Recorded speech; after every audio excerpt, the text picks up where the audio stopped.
जय माता की। शंकर जी द्वारा देवी की स्तुति। शिवे, संपूर्ण संसार की सृष्टि करने में तुम बड़ी चतुर हो।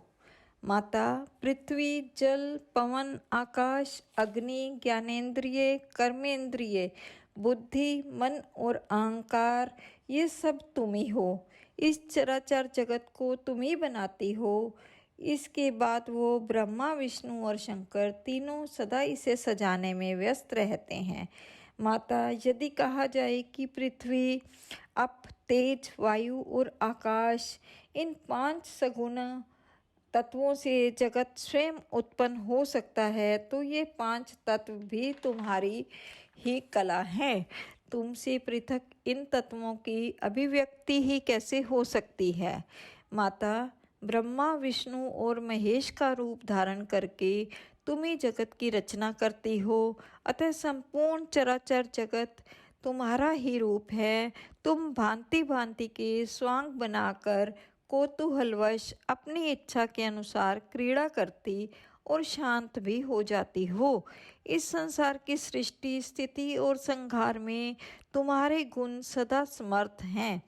उन्हीं तीनों गुणों से उत्पन्न ब्रह्मा, विष्णु एवं शंकर नियम अनुसार कार्य में तत्पर रहते हैं। ये तीनों देवता जो जगत का कार्य संभालते रहते हैं, तुम्हारे ही रूप हैं। जगदम्बिके, तुम अपनी कला से इस जगत का सृजन और संरक्षण करने में संलग्न रहती हो। कल्याणमयी माता, तुम्हारे चरण कमलों के अतिरिक्त त्रिलोकी में कुछ भी अन्य अभिलषित पदार्थ नहीं है।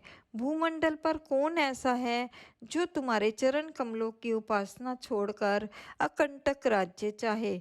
तुम्हारे पाद पद्मों की सन्निधि मिले बिना एक घड़ी युग के समान प्रतीत हो रही है। माता, तुम्हारे चरण कमलों की उपासना न करके जो पुण्य आत्मा मुनि तपस्या में संलग्न हैं, निश्चय ही उन्हें भाग्य निर्माता ब्रह्मा ने ठग लिया है। तप रूपी धन होने पर भी मोक्ष से वंचित होने के कारण उनकी हार ही समझनी चाहिए। अजन्मा माता, तुम्हारे चरण कमलों की धूलि का सेवन करने से जितना शीघ्र इस संसार सागर से उद्धार हो जाता है, उतना तपस्या, इंद्रिय संयम, ध्यान अथवा विहित यज्ञों से होना असंभव है। देवी, दया करके मुझे पवित्र निर्वाण मंत्र का उपदेश देने की कृपा करो। उस अद्भुत, अत्यंत विस्तृत एवं सर्वोत्तम मंत्र का जप करते ही मैं सुखी हो जाऊंगा। जय माता की।